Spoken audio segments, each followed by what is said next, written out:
Je suis béni d'être là ce soir. Je suis béni d'être là ce soir. Dis à ton voisin que tu es béni d'être là ce soir. Amen. Avant de prier, je voudrais que nous proclamons ensemble. Seigneur, Saint-Esprit, je te laisse me remplir. Je te laisse me transformer. Merci pour ta parole qui est vivante pour moi, qui est efficace pour moi et qui me change. Au nom de Jésus. Amen. Père, nous te rendons gloire, nous te disons merci parce que tu nous aimes. Seigneur, nous sommes heureux d'être appelés enfants de Dieu. Nous sommes heureux, Seigneur, de savoir que tu es notre Père. Et Seigneur, tu prends soin de nous. Merci encore pour ce temps où tu veux nous parler, Seigneur. Père, si toi tu ne parles, Seigneur, l'homme ne peut convaincre. Merci Saint-Esprit parce que c'est toi qui vas parler à nos cœurs. Il me dispose tout simplement. Et je te fais confiance au nom de Jésus. Amen.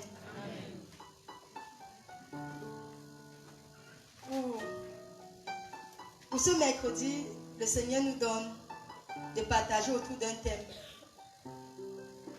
Sois partenaire avec Dieu et œuvre pour la réconciliation.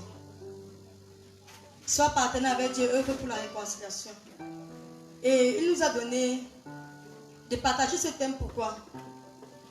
En début d'année, voilà, Hosanna, pour ceux qui étaient à Hosanna, nous avons proclamé tout ensemble que l'année 2020, c'était l'année des consécrations totales. Et qui peut me dire la deuxième chose? C'était quoi? Consécration totale et quoi? Voilà, j'ai oublié. Nous ne savons que le 5 février, consécration totale et gain d'âme. Amen. Consécration totale et gain d'âme. Mais ce qui est surprenant, c'est que le message que nous allons partager aujourd'hui avec nous, avec le peuple, c'est un message qui est arrivé avant que le thème de l'année ne soit donné. Nous avons reçu ce message, je crois que c'était en octobre. Et au départ, nous avions cru que c'était une affaire personnelle. Mais le Seigneur nous a dit que non, ça ne s'arrête pas là. Que c'est un message qui doit être diffusé, qui doit être divulgué. Le Père s'est rendu compte que, on nous a dit en début d'année que l'église était discrète. Discrète parce que chacun dit, bon, j'ai donné ma vie à Jésus, ou alors j'ai reçu Christ. Et puis maintenant, on continue la marche. Et on a comme l'impression qu'on a oublié l'objectif. Le Seigneur voulait donc nous recadrer là-dessus. On a comme l'impression que chacun vient, il cherche le Dieu bonbon, le Père des cadeaux, celui qui donne les cadeaux. L'enfant, on nous a dit, c'est que l'enfant qui reçoit les cadeaux, il oublie de dire bonsoir au Père. Dieu voudrait que les choses changent. Il veut nous ramener à l'essentiel, à ce qui fait réellement sa joie. Parce que nous pouvons dire être appelés enfants de Dieu. Souvenons-nous qu'il a dit que nombreux me diront Seigneur, Seigneur. Ce ne sont pas les païens qui appellent Seigneur. Nombreux me diront Seigneur, Seigneur, mais Dieu va répondre en disant ceci, je ne te connais pas. Mais je déclare que ce n'est pas notre portion. Parce qu'à partir d'aujourd'hui, nous serons repositionnés.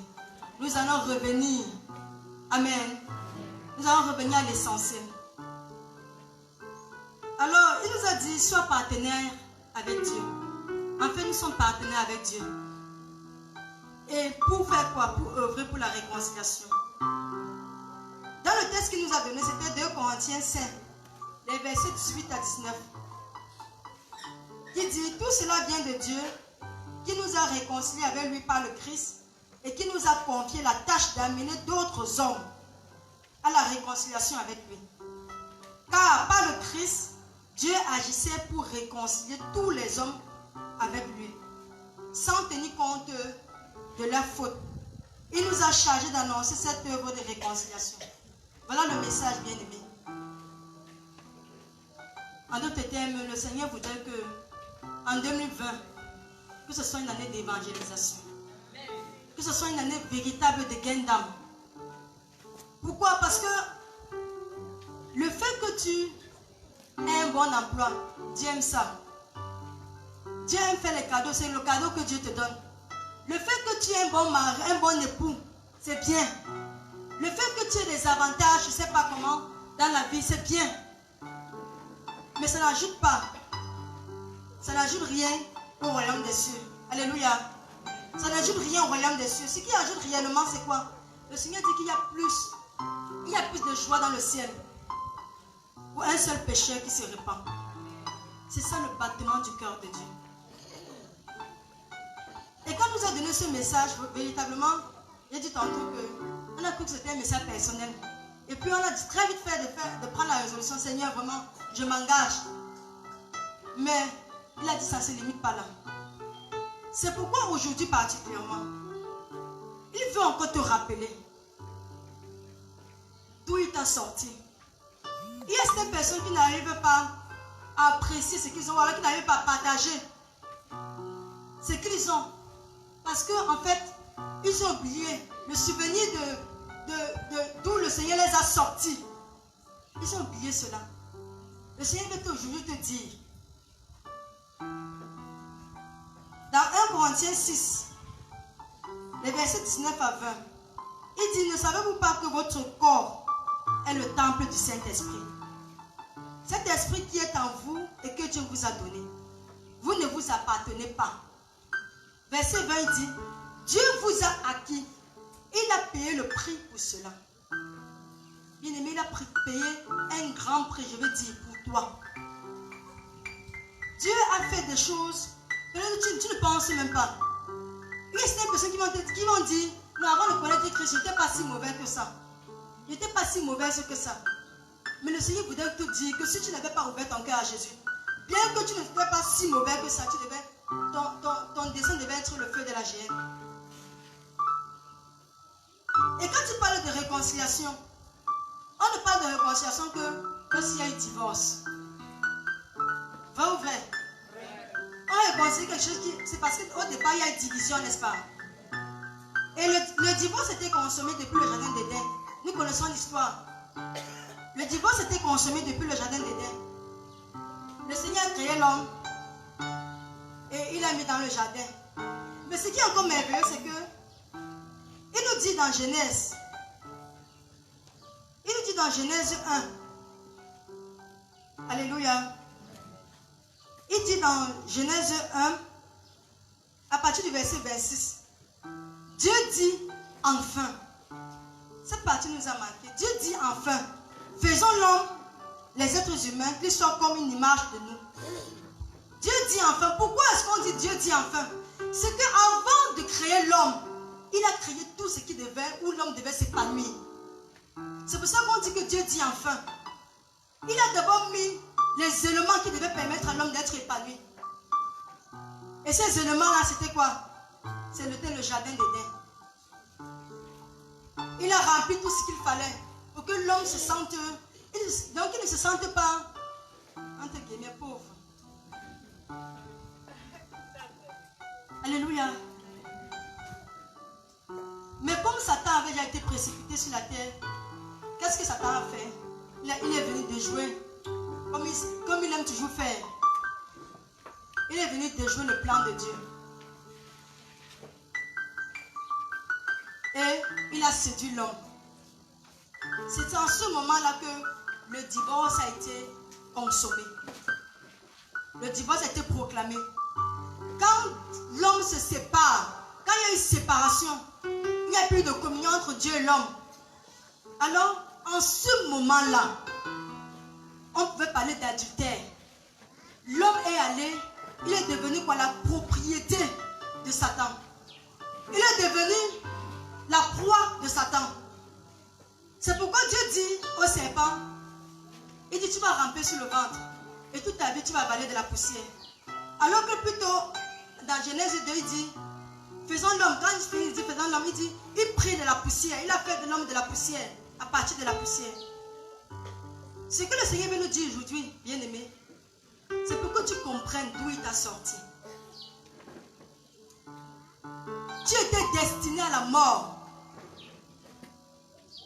Tu étais dépourvu de la communion avec Dieu à cause de la désobéissance d'un seul, d'Adam, qui est notre ancêtre, qui était notre ancêtre à nous tous. Et Dieu, comme il est bon, et comme il n'est pas un homme, on ne le surprend pas, il avait déjà programmé le rachat. Il avait déjà programmé, il avait déjà le joker, qui était Jésus-Christ. Donc quand le divorce a été consommé, quand le divorce a été proclamé, qu'est-ce qu'il a fait? Il a juste activé le plan de rachat par Christ. Il a activé ce plan de rachat. C'est pourquoi lorsque nous parcourons, que ce soit à partir de Genèse jusqu'à Malachie, qui est le dernier livre de l'Ancien Testament, on se rend compte que beaucoup de prophètes ont parlé. Ils ont annoncé beaucoup de choses. Ésaïe pouvait dire que celui en qui il n'y avait ni beauté, mais c'est lui qui s'est chargé de nos blessures. Alléluia. En ce moment, on annonçait encore celui-là qui devait venir prendre ta place. Bien aimés, nous sommes en train d'aller quelque part. Quand nous revenons dans les évangiles, on se rend compte que il y a quelqu'un qui fait son apparition. N'est-ce pas? Quelqu'un qu'on avait annoncé depuis les temps anciens. Il fait finalement son apparition. Il vient. Il montre aux gens comment est-ce qu'on doit faire. Il montre. Il vient révéler.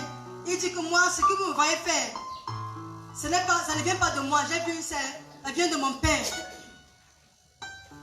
Et quand Jean-Baptiste le voit, qu'est-ce qu'il dit? Il dit que voilà l'agneau de Dieu qui ôte le péché du monde. Voilà l'agneau de Dieu qui est venu ôter ton péché, bien-aimé. Voilà celui-là qui est venu te faire sortir du fumier pour te faire asseoir à la table des rois.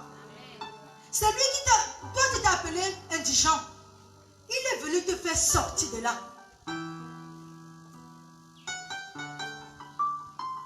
Il te dit que tu as racheté à un grand prix. Le prix de son sang. Dieu a tant aimé le monde. Il a donné son Fils Jésus-Christ afin que quiconque prend en lui ne périsse point, mais qu'il ait la vie éternelle. Qu'il ait la plénitude de la vie. Et c'est ça que nous avons reçu. Alléluia. C'est cette vie-là que nous avons reçue. Certaines personnes m'ont demandé, mais je connais déjà l'histoire. C'est vrai, tu connais l'histoire. Mais le Seigneur te dit que tu as oublié l'histoire en fait. Il veut te ramener. Nous sommes souvent prompts à juger les autres. Nous sommes souvent prompts à dire que non, ici, ceci n'est pas bon, ça, c'est comme ça. Pourquoi? Parce que, quelque part, on a l'impression qu'on a mérité quelque chose. Il vient te rappeler aujourd'hui que tu n'as rien mérité. Tu n'as rien mérité. Dis à ton voisin que tu n'as rien mérité. Tu n'as rien mérité.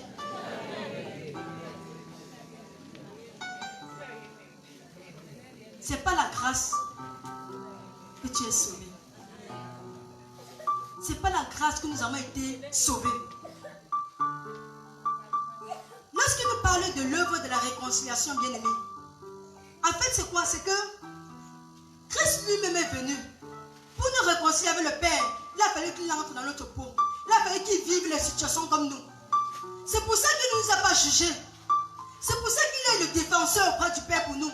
C'est pour ça qu'il est notre avocat auprès du Père. Parce qu'il sait. Il vient te dire aujourd'hui que c'est le même regard que tu vas avoir pour l'autre. Amen. Il vient te dire aujourd'hui, de la même manière que j'ai œuvré pour toi, de la même manière. Et quand on dit qu'il nous a racheté un grand prix, et cette façon on voit un peu.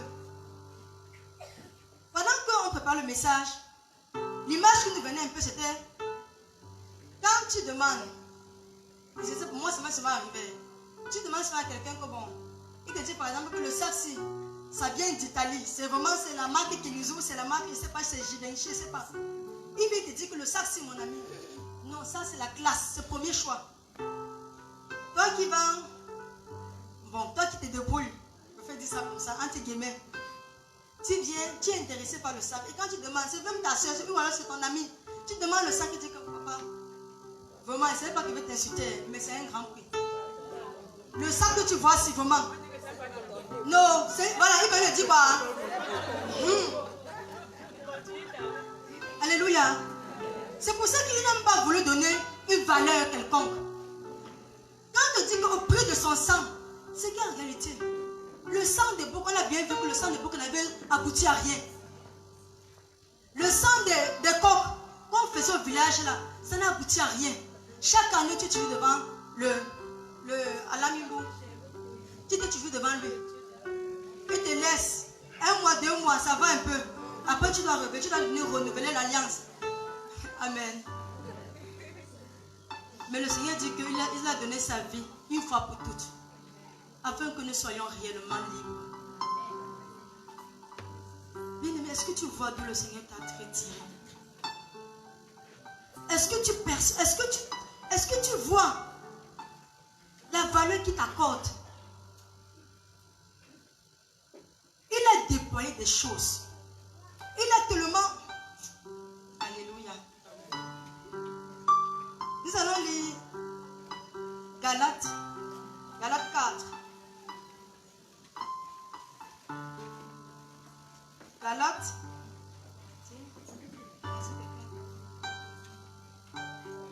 Galates chapitre 4, à partir du verset 3.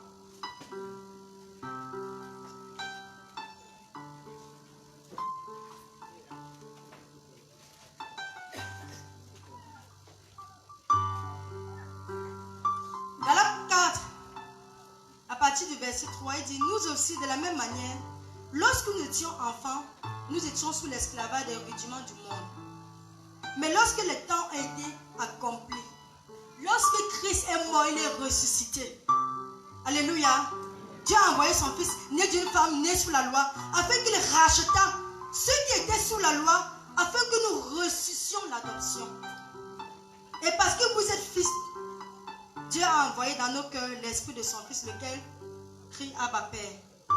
Et ainsi tu n'es plus esclave. Bien aimé, tu n'es plus esclave. Ne te mets plus sur l'esclavage de l'argent. Ne te mets plus sur l'esclavage du travail. Ne te mets plus sur un autre joug.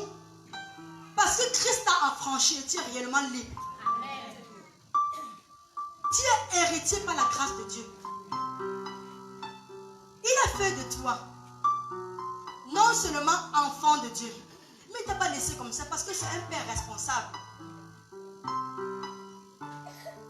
C'est un père qui assume toutes ses responsabilités. Il sait que comme l'enfant s'est né, il ne fait pas comme on appelle un programme là qui dit non, il faut limiter les naissances. Dieu ne limite pas les naissances. Amen.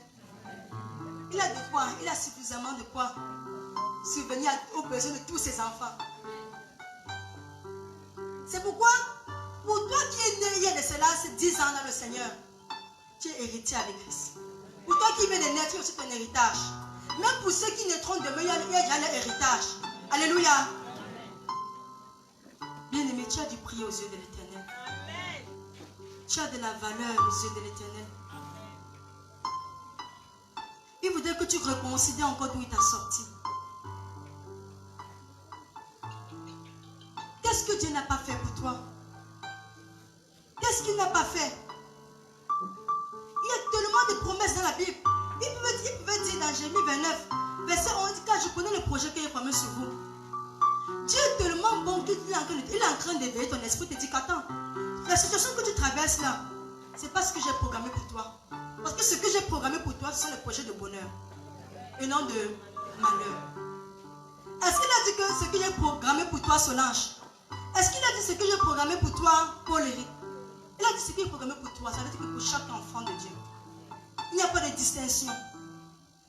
Ça ne sert à rien de dire que moi je suis privilégié et l'autre vraiment. Non. Dieu veut te dire que ce que tu as reçu là, il le donne proportionnellement à tout le monde. Nous avons du prix aux yeux de l'Éternel. Pour qu'il quitta son trône de gloire. Il précisait bien qu'on ne lui a pas forcé. Il s'est levé de lui-même. Il a accepté lui-même. Il a dit que, comme vous dites que j'avais le choix, il pouvait dire non, Seigneur, envoie quelqu'un d'autre.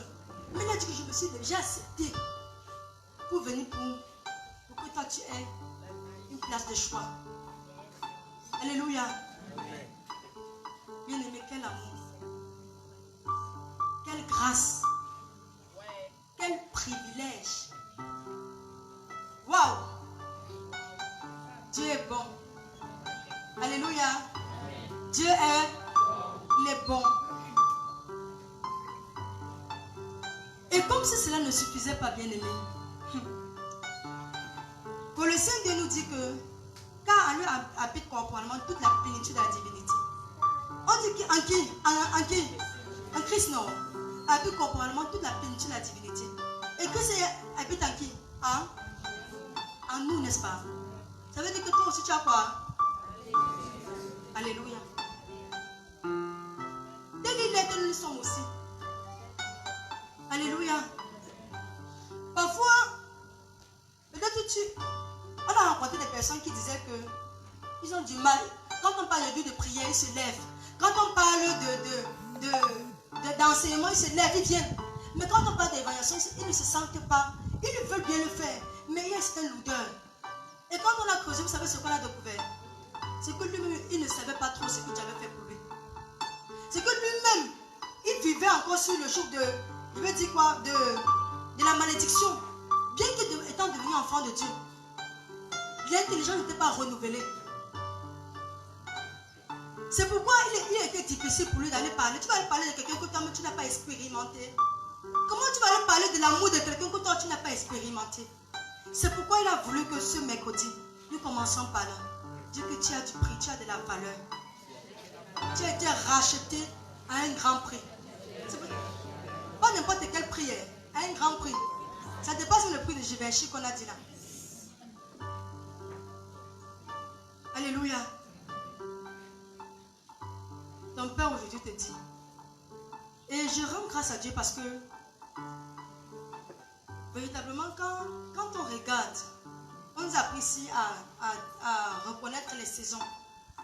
Quand on regarde dans le mouvement, le Seigneur nous a fait grâce d'être là depuis le départ. Mais même pour ceux qui sont venus ensuite, il dit que c'est le vent qui continue en fait. Alléluia. C'est le vent qui continue. Depuis le départ, depuis 2012, depuis la création jusqu'à aujourd'hui, le Seigneur est en train de nous amener de façon chronologique quelque part. Alléluia. Il est en train de nous amener quelque part. C'est pourquoi il peut donner dans le même...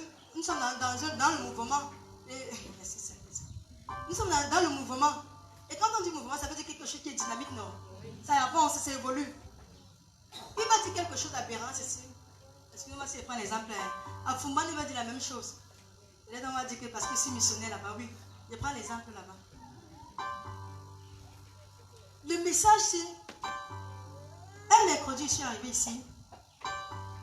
Je ne l'avais pas partagé avec maman Lily parce que c'est qu'elle là, c'est un autre bâtiment de son cœur, l'évangélisation. Je ne l'avais pas partagé avec elle. Mais elle me voit, elle me dit que...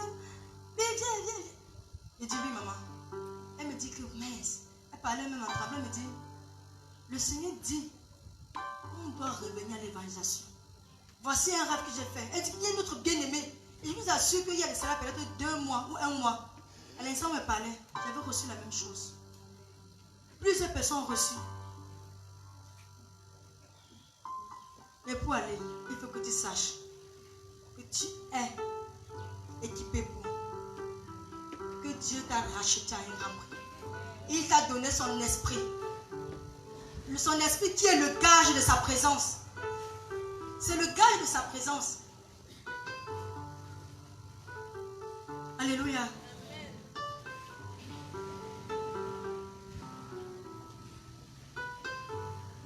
Notre roi encore nous, lorsqu'il nous parlait de la réconciliation, il a dit qu'il nous a donné le ministère de la réconciliation. Et il nous a dit qu'il y a un élément principal avec lequel nous devons œuvrer. Si nous sommes partenaires, ça veut dire que Nous devons faire les mêmes choses. Il y a les contrats, il y a les clauses de contrat. C'est ça, non? Quand on parle de partenariat. Et le premier clause, c'est quoi? C'est l'amour, bien-aimé. C'est pourquoi il est important chaque fois de se dire, Seigneur, je reconnais que sans toi, je ne suis rien.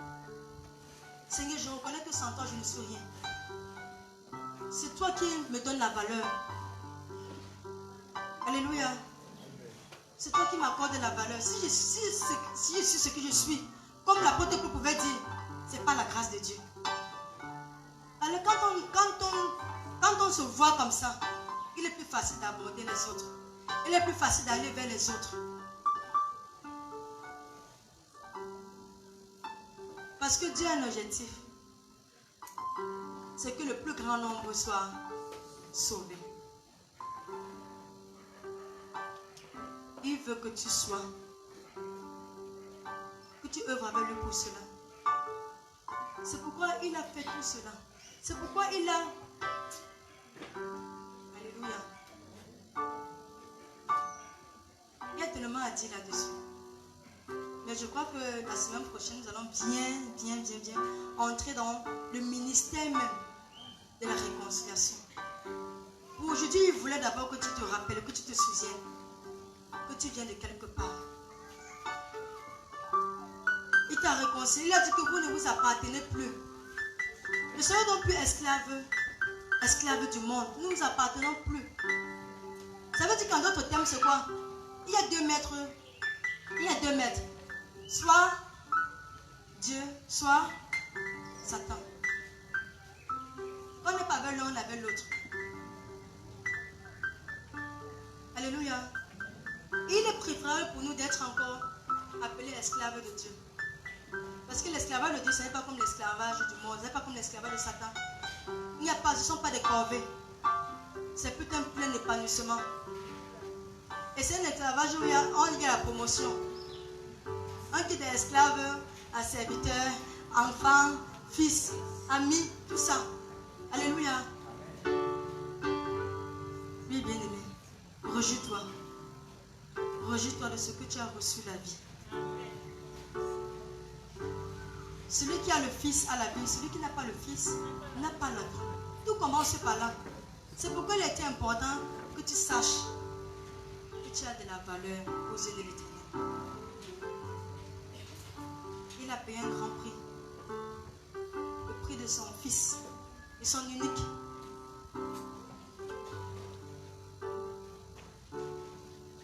Alors, je vous dis encore que, bien aimé, que nous prions.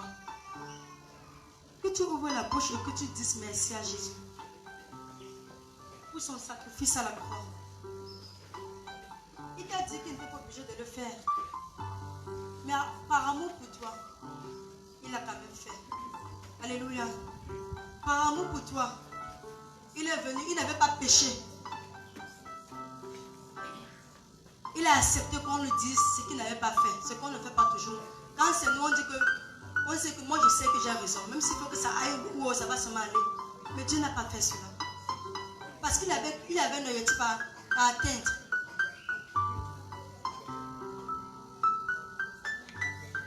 Bien-aimé, quelle valeur. Rends grâce à Dieu. Dis-lui merci. Est-ce qu'il t'arrive souvent de dire Seigneur, merci de m'avoir sauvé? Il nous arrive souvent le matin de dire que Seigneur, nous te disons merci parce que nous sommes réveillés encore dans la foi. Peut-être dans la nuit, il ne sait pas, quelque chose de bizarre pouvait arriver, on se lève et on n'est plus dans la foi. Bien aimé, c'est une grâce, c'est un privilège. Il dit dans le psaume 33 que c'est un privilège de louer l'Éternel. C'est un privilège. Est-ce que tu sais que tu es privilégié? Alors rends grâce à Dieu pour ce privilège. Rends grâce à Dieu parce que il aurait pu choisir les animaux. Mais il a dit que je veux faire avec l'espèce humaine. Il a dit que je veux faire avec l'homme. Il a dit que je veux faire avec toi. Je veux que ce soit l'homme qui m'accompagne dans ce projet. Dis-lui merci pour cela, bien-aimé. Dis-lui merci pour cela.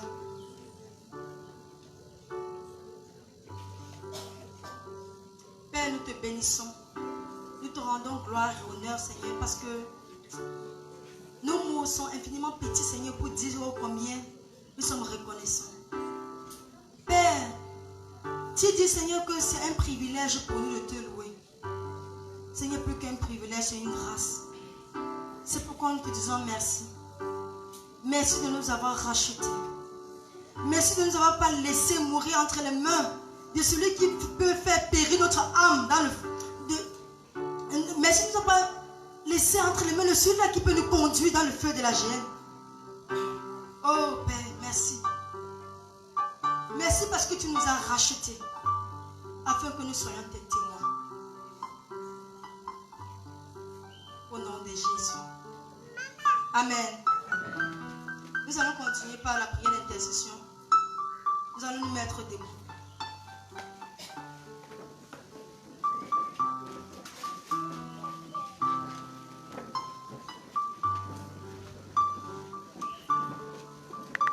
C'est ça être partenaire. Nous entrons dans nos fonctions de partenaire. Nous commençons heureux pour la réconciliation. Le fait que tu te lèves et que tu pries pour un sujet qui ne te concerne pas directement, c'est ça aussi attester le partenariat. C'est ça jouer son rôle. Alors bien aimés, nous allons élever la voix maintenant. Prions encore pour le corps de Christ. Afin que le corps de Christ soit éveillé dans notre nation. Que le corps de Christ prenne conscience de son rôle à jouer et qu'il joue pleinement son rôle.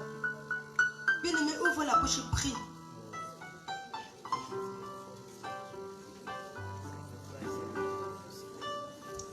Seigneur, merci.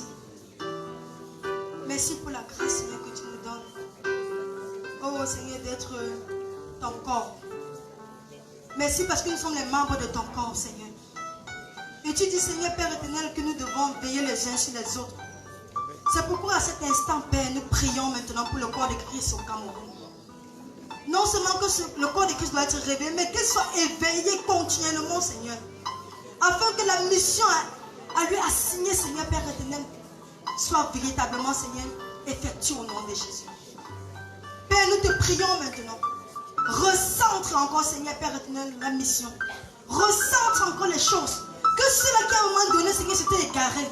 Que ceux-là qui à un moment donné, Seigneur, voulaient mettre notre fondement, Seigneur, qu'il soit ramené à la lumière. Qu'il soit ramené à la lumière au nom de Jésus.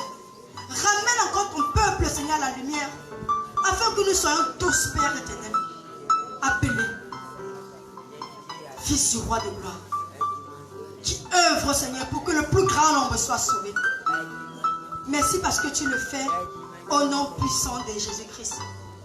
Au nom puissant de Jésus. Alléluia. Prions pour notre mouvement mercredi à montagne. Rendons grâce à Dieu pour ce qu'il est en train de faire. Disons maintenant merci parce que nous tous, que personne dans le mouvement, pour sa part, ne soit un obstacle à ce que Dieu veut faire. Dieu a annoncé des bonnes choses, des grandes choses dans le mouvement. Prions afin que nous tous ensemble, nous poursuivons la même vision. Père, nous te rendons gloire. Nous te disons merci pour le mouvement mercredi à montagne, Seigneur, pour les autres mouvements que tu as suscités. Oh Père, ici nous sommes bénis.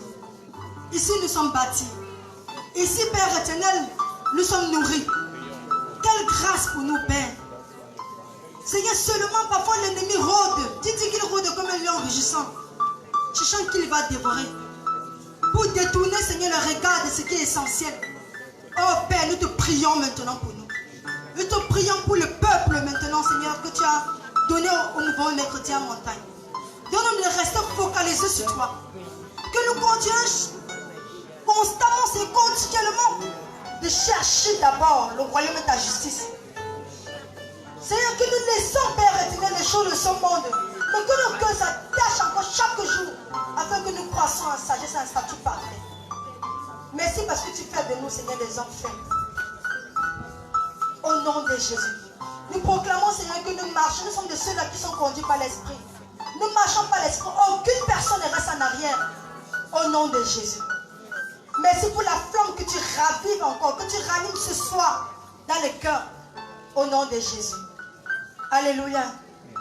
Bien-aimé, continue de prier. Prie maintenant pour la nation. Prie pour le Cameroun. Notre roi est fidèle. Il a dit qu'il cherchait un homme. Il cherche une seule personne. Il n'a pas dit qu'il cherche un peuple. Il a dit qu'il cherche une personne. Et je crois que c'est cette personne. Si tu crois que également tu es cette personne, élève la voix pour la nation camerounaise. Prie maintenant. Afin que les troubles que l'ennemi a prévu faire pendant ces élections, que cela n'ait pas lieu. Parce que tu cries à lui que ce que l'ennemi a prévu faire, que le Seigneur le change en bien, comme l'a fait avec Joseph. Oh Père, nous crions à toi maintenant pour notre nation. Nous prions maintenant, Père. Seigneur, nous savons, roi de gloire, que tu as dit que tu cherches une personne, un homme, et nous sommes, Seigneur, nous répondons présent. Nous élevons à toi, à mon trône de grâce, notre nation, Père. Sois le Dieu de cette nation. Nous invoquons ton règne dans cette nation. Et rééquilibre les choses dans cette nation, Seigneur. Ramène le cœur, Seigneur, à toi. Ramène le cœur des dirigeants à toi. Ramène le cœur, Seigneur, du peuple à toi. Ramène le cœur, Seigneur, de toutes les ethnies à toi. Afin que ton regard soit toujours favorable sur notre nation. Car tu dis, Seigneur, que heureuse la nation de l'Éternel est Dieu. Sois le Dieu de notre nation. Sois le Dieu de notre nation, Père. Nous déclarons maintenant que tout projet de l'ennemi pour s'aimer la confusion pendant ces élections, nous déclarons que cela est voué à l'échec. Ce que l'ennemi prépare faire, nous le déclarons que toi, Éternel, tu le changes en bien au nom de Jésus. Merci, Seigneur, pour ta faveur dans notre nation, au nom de Jésus-Christ. Alléluia. Bien-aimés, continuons de proclamer que le règne de Jésus-Christ vient dans nos établissements scolaires. Que le règne de Jésus-Christ vient dans les marchés. Que partout où il y a les hommes dans cette nation, que le règne de Jésus-Christ vienne. Que le règne de Jésus-Christ vienne dans les familles. Que partout où il y avait le divorce, ou partout où il y avait la division, que le règne de Christ vienne rétablir la paix. Père, tu as dit que nous devons prier en disant que ton règne vienne. Seigneur, nous demandons ton règne. Nous demandons ton règne, Seigneur, dans tous les sphères, Seigneur, de cette nation. Nous demandons ton règne dans l'armée camerounaise. Nous demandons ton règne, Seigneur, dans les établissements scolaires. Nous demandons ton règne, Seigneur, dans les hôpitaux. Nous demandons ton règne, Seigneur, dans les familles, dans les quartiers. Nous demandons ton règne, Seigneur, dans les villes, dans les régions. Oui, Seigneur, que ton règne vienne sur notre nation. Que ton règne vienne et que ta volonté soit faite continuellement dans notre nation. Père, merci. Parce que nous savons que tu nous exauces au-delà de ce que nous t'avons demandé. C'est pourquoi nous pouvons déclarer, Seigneur, que nous possédons déjà ce que nous t'avons demandé au nom de Jésus. Merci pour les ossements. Que toute la gloire te soit rendue. Au nom puissant de Jésus. Bien-aimé, acclame pour ton roi.